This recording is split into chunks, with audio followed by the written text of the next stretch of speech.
pessoas, hoje é um dia especial, que é o Dia dos Pais, e nós vamos ver que alguns homens que nos antecederam antes da nossa vida, eles foram exemplo de pessoas que deram a sua vida em prol da obra de Deus e das suas famílias. E por que não falar de algumas pessoas que veio ao nosso coração? Eu até peguei algumas coisas da internet, outras coisas eu escrevi. Por que não falar de pais, que é a questão nesta noite? Nós sabemos que os nossos filhos, eles veem muitas coisas na televisão, via internet, e eles veem muitas figuras de homens que são super-heróis. Aí eles se espelham nesses super-heróis. E tem crianças que vão ao extremo de ser um super-herói, que acabam pensando que são um super-homem, pensando que são um Homem-Aranha, que consegue viver agarrado nas paredes ou até voar, e isso tem levado até crianças a suicídio, porque eles se espelham em uma coisa que é apenas algumas alucinações e algumas fantasias que o mundo cinematográfico inventa, e nós corremos o risco de os nossos filhos ficarem idolatrados nesse tipo de coisa. Mas se nós olharmos na Bíblia Sagrada, nós vamos olhar que o pastor Pedro Tiago falou aqui na sexta-feira sobre um homem que teve um exemplo de salvar a sua família e de salvar a si próprio. Aí nós olhamos na galeria dos heróis da fé, nós vamos encontrar no capítulo 11 de Hebreus, no versículo 7, que o Noé foi divinamente avisado das coisas que iriam acontecer, e ele, através desta revelação divina e dessa direção da palavra de Deus, ele pôde, através disso, salvar a sua esposa, seus filhos e suas noras, por ele ter dado um bom exemplo, sendo um homem de trabalho, um homem que não se absteve de encarar aquele desafio de fazer uma grande embarcação, e deixa um legado para nós que somos pais hoje, que o pai ele precisa ser um homem trabalhador. Ele não pode ser uma pessoa que não quer nada com o serviço. Todo filho vai se espelhar no pai. Se o filho vê que o pai não é um homem que gosta do trabalho, automaticamente esse filho, quando crescer, ele vai seguir as mesmas trajetórias do pai. Não é uma coisa generalizada, mas a maioria das vezes os filhos querem seguir a trajetória dos pais. E é por isso que a Bíblia nos dá um ensinamento, que nós devemos ensinar a criança no caminho que deve andar, para que quando ele envelhecer, ele venha saber o que o pai ensinou. Lá em Deuteronômio, nos livros da lei, a Bíblia ensinava que os pais deveriam escrever os mandamentos de Deus nas paredes da casa, nos umbrais, em todos os lugares, para que os filhos viessem memorizar a lei do Senhor. Por quê? Porque isso é saudável.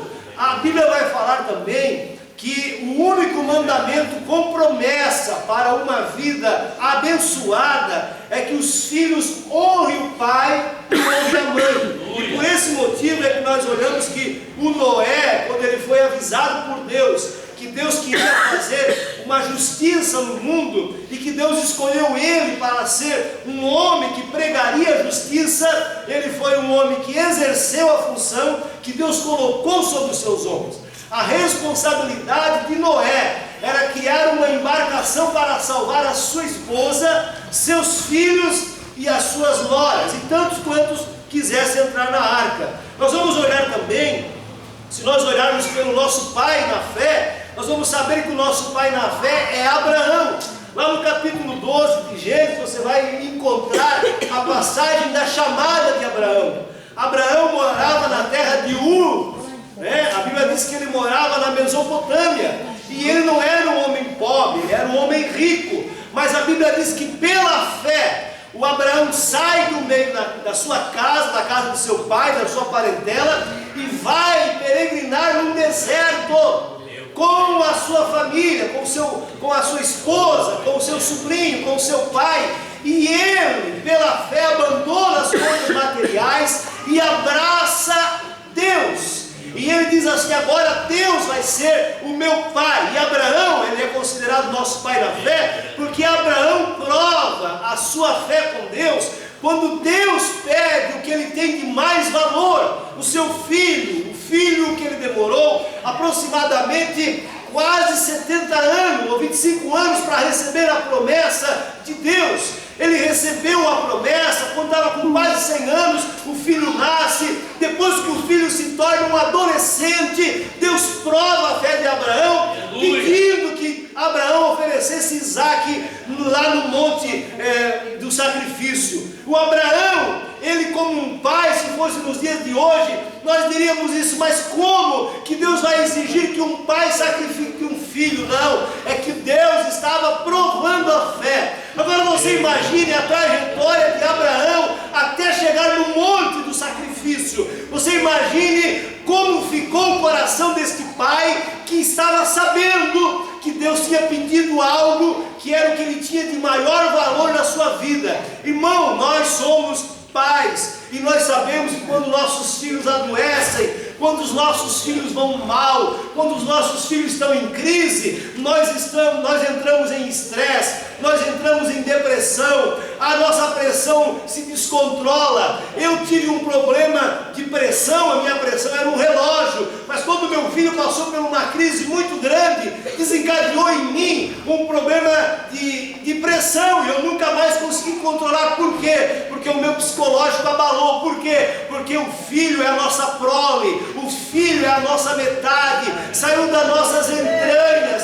Nós amamos ele como nós amamos o nosso corpo. Todo pai quer ver o bem do filho, e quando o filho vai bem, o pai se alegra. Quando o filho está mal, o pai está cabisbaixo. Então nós olhamos para a Bíblia e sabemos que Abraão, nosso pai na fé, nos dá um exemplo de ensinar os nossos filhos nos caminhos que devem andar enquanto eles são novos. Então nós temos como pai hoje, não apenas para receber presente, receber elogios, isso faz bem, mas a responsabilidade nossa é de que os nossos filhos, quando nós saímos desta terra, eles continuem com o nosso legado, continuem com o nosso ministério, continuem sendo um pregador, um cantor, um homem de oração, um homem de responsabilidade, porque nós temos que entender que nós vamos deixar um legado aos nossos filhos. Se nós morrêssemos hoje, o que deixaríamos para os nossos filhos?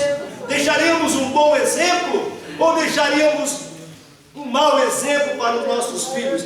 Nós precisamos pensar nisso, porque nós somos pais e os nossos filhos estão se espelhando em nós. Se os pais são murmuradores, os filhos automaticamente murmuram. Se os pais são bênção, os filhos vão seguir os passos do pai. É bem verdade que filho de peixe às vezes não é peixinho, e filho de crente não é crentinho, porque tem uns que estão na igreja e fazem igual aquele filho pródigo. Ele perde a herança que tem e vai para o mundo, quebra a cara, mas depois ele quebra, ele lembra quantos jornaleiros de meu pai estão com fartura de pão e eu estou aqui mendigando pão. Aí ele cai na real e diz assim: ó, levantar-me-ei e voltarei e pedirei perdão para o meu pai e direi ao meu pai: pequei contra os céus e perante ti e não sou digno de ser chamado filho. Mas o pai que ama, mesmo que o filho erre, mesmo que o filho esteja na pior situação, o pai está disposto a abraçá-lo, a dizer: eu te amo, porque nenhum pai quer ver o mal de seu filho. Glória a Deus. Todo pai quer ver o bem do seu filho. Se nós olharmos para Isaque, Isaque foi o herói da bênção. Por que Isaque foi o herói da bênção? Porque pela fé, o Isaque, ele pegou a bênção de Deus e passou para Jacó, e também automaticamente passaria para Esaú, se Esaú não tivesse vendido o seu direito. Então, quando nós olhamos para a Bíblia Sagrada, nós vamos encontrar diversas pessoas que foram bênção de Deus na vida ministerial. Se nós olharmos para os nossos dias de hoje, nós vamos lembrar de algumas pessoas que passaram nesta igreja, que já dormem com o Senhor, mas foram pessoas que deixaram um rastro de boa expectativa para aqueles que ficam hoje. Se nós olharmos para pessoas que já dormem no Senhor, que oraram tanto para que a obra chegasse neste ponto, nós vamos olhar na Bíblia teve alguns profetas, Isaías, Zacarias e tantos outros que profetizaram a vinda do Senhor Jesus, que queriam ter visto Jesus, mas eles não viram. O Simeão, quando ele viu Jesus, ele disse assim: agora eu posso morrer em paz, porque os meus olhos já viram a salvação. O que nós estamos gozando hoje, o Abraão queria ver. O que nós estamos gozando hoje, Isaías queria ver. O que nós estamos gozando hoje, Zacarias queria ver. O que nós estamos gozando hoje, o próprio Deus, quando ele falou lá no jardim para Adão e Eva e para Satanás, ele planejou a vinda do Senhor, e ele, como um pai, ele não prendeu o seu filho quando o seu filho disse: pai, eu irei e salvarei a humanidade.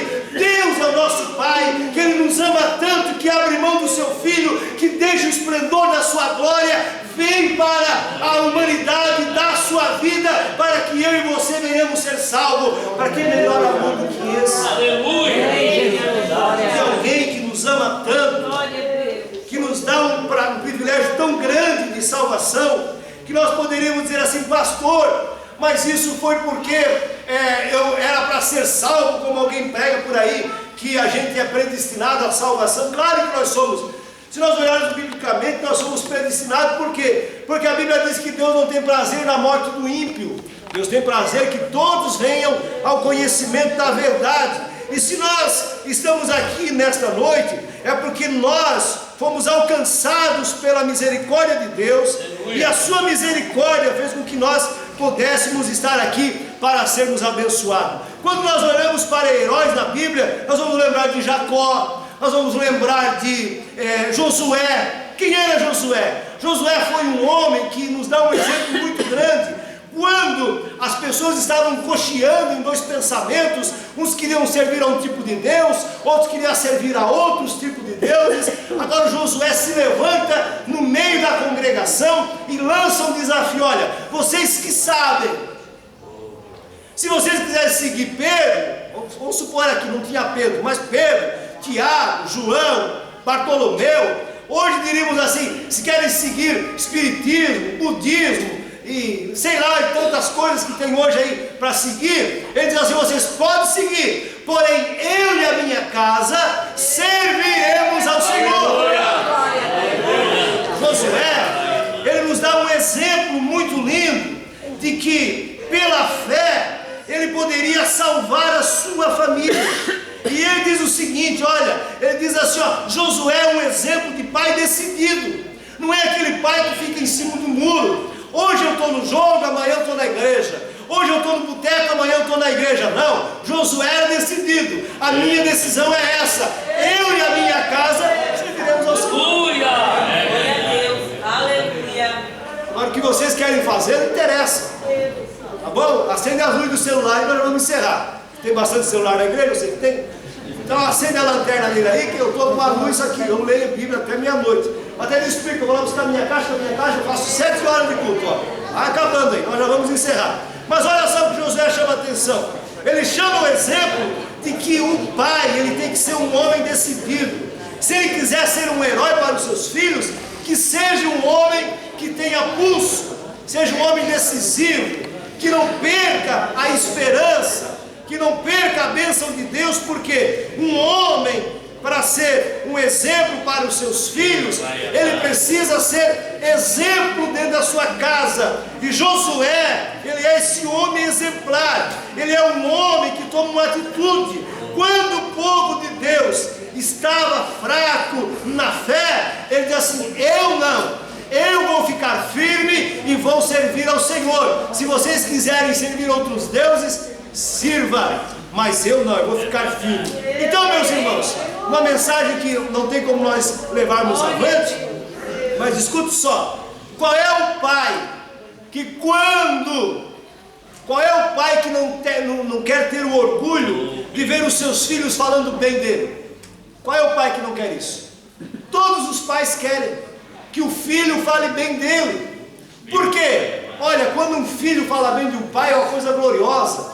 Quando um pai fala bem de um filho, isso é coisa maravilhosa. E nós olhamos aqui que todo pai quer ser admirado pelos filhos, quer ser um super-herói dos filhos. Mas como fazer isso, pastor?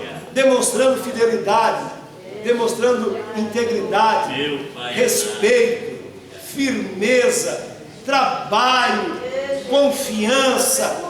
Não tem com que se envergonhar. Seja um homem com uma palavra só, seja um homem que a sociedade respeite, que a igreja tenha por estima, e que ele venha a ser exemplo daqueles que estão servindo ao Senhor. Porque ser exemplo no mundo ali fora é muito fácil, agora ser exemplo dos fiéis é um desafio muito grande que Deus coloca sobre nós. Então a maior alegria dos pais é ver os filhos o elogiando, admirando e abraçando e dizendo: meu pai é uma bênção. É bem verdade que quando os filhos vêm nos abraçar, onde é que está o Samuel? Onde é que está o Samuel? Está perdido, já foi para a rua, não deveria estar, mas se ele está por aí, levanta a mão. Onde é que está o Samuel? Aí o Samuel, ô glória! Apaga a luz e ele fica no lugarzinho certinho.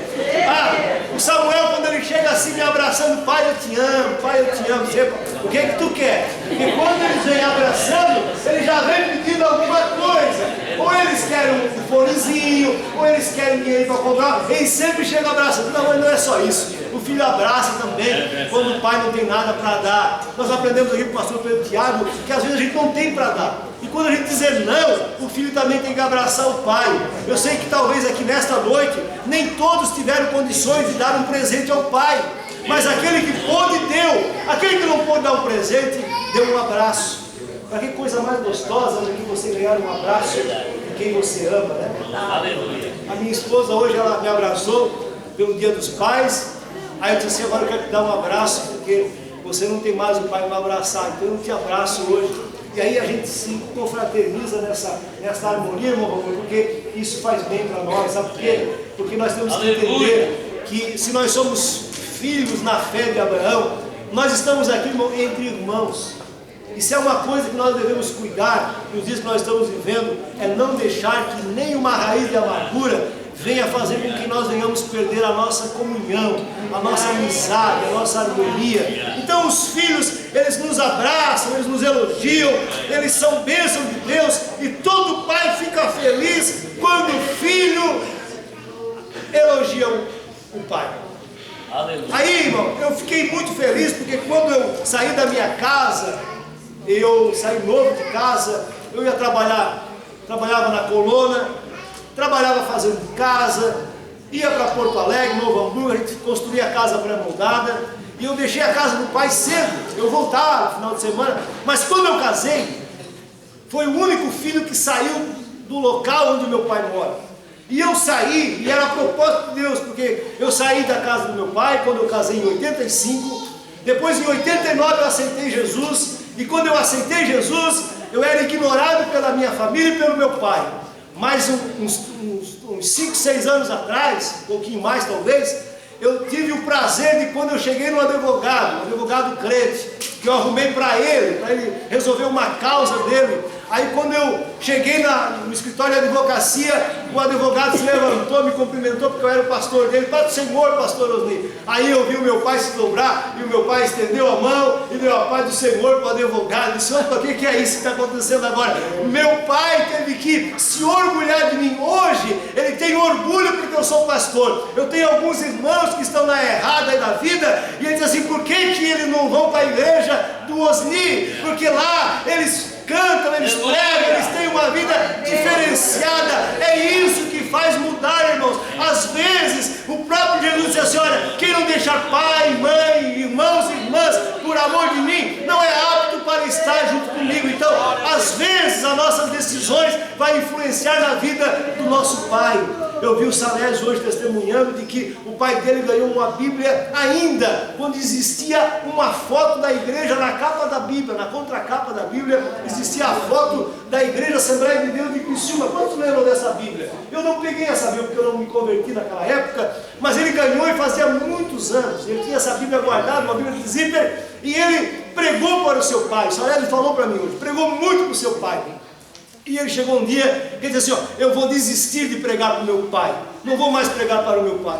Mas Deus revelou em sonhos que ele iria ganhar o seu pai para Jesus. E quando ele está lá no hospital, Ele foi lá, ele ofereceu Jesus, ele orou e disse que o pai dele assim, seja feito como você quer. Não, pai, quem quer é Jesus. Aí diz que, claro, depois de morto eles fazem tantas coisas, mas o importante é que o homem, no final da sua vida, ele foi arrebatado do inferno. Isto é coisa que acontece que nós não entendemos, pastor. Então eu vou aproveitar a vida, porque no finalzinho eu posso me arrepender. Nós não sabemos quanto tempo de vida nós temos, por isso que nós devemos andar nos caminhos do Senhor enquanto é dia. O Josué diz assim, ó, eu e minha casa serviremos ao Senhor. A maior alegria de um pai é ver os seus filhos darem continuidade na sua trajetória. Amém. Aleluia. Abraão, Isaac, Jacó, eles deram continuidade na trajetória.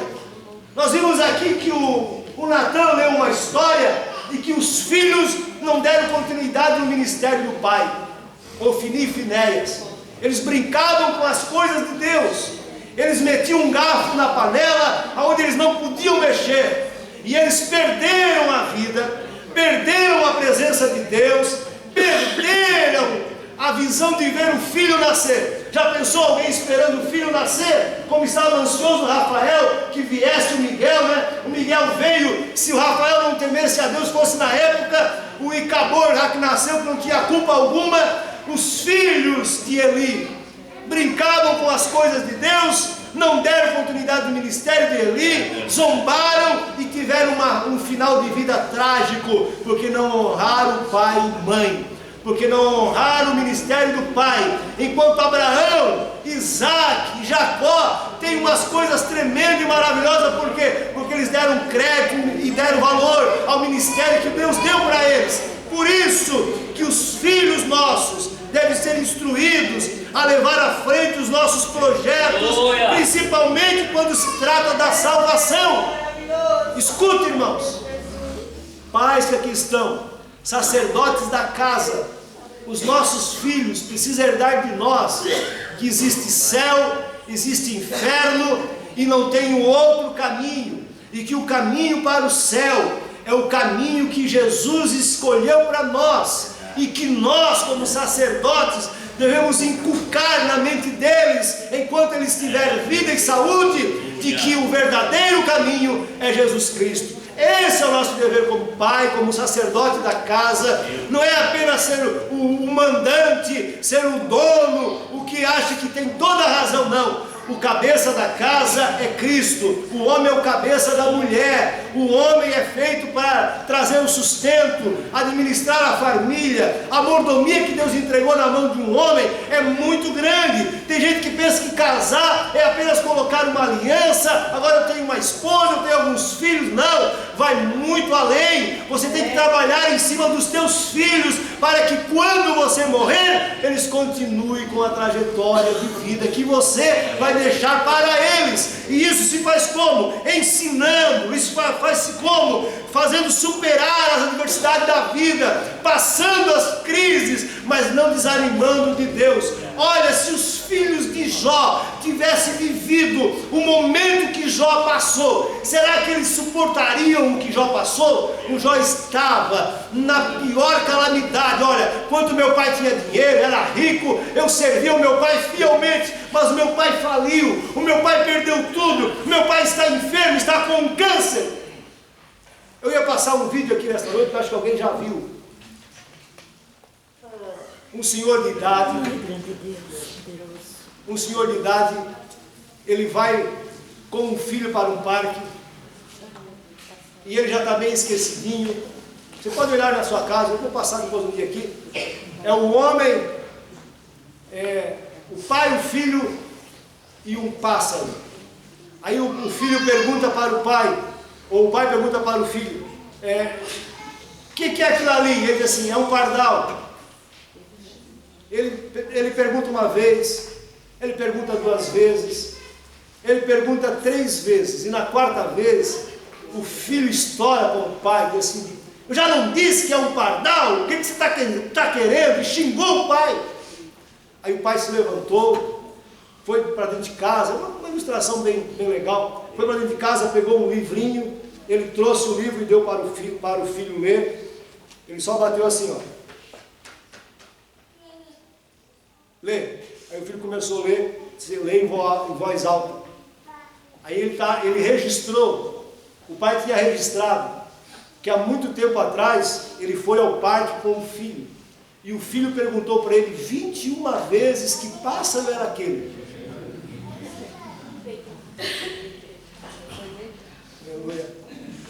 Aí o pai escreveu, disse, meu filho perguntou 21 vezes que pássaro era esse. E todas as vezes que ele perguntou, eu respondi e o abracei.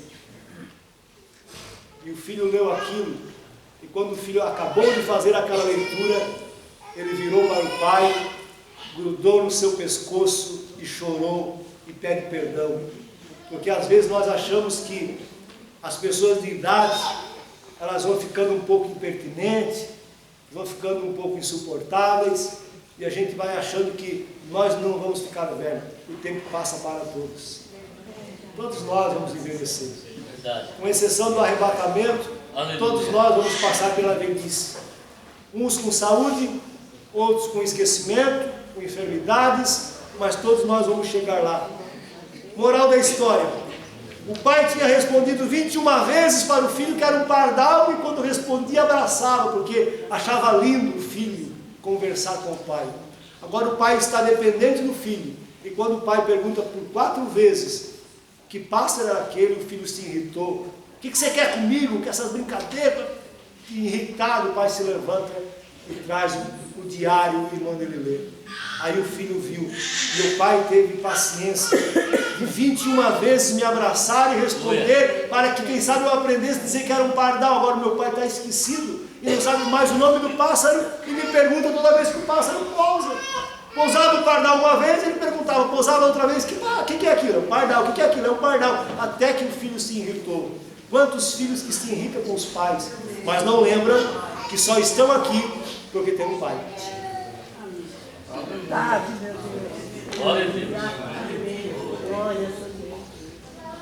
Eu queria energia para olhar no rosto de cada um de nós aqui e ver se nós, que somos uma geração que está indo embora, tá?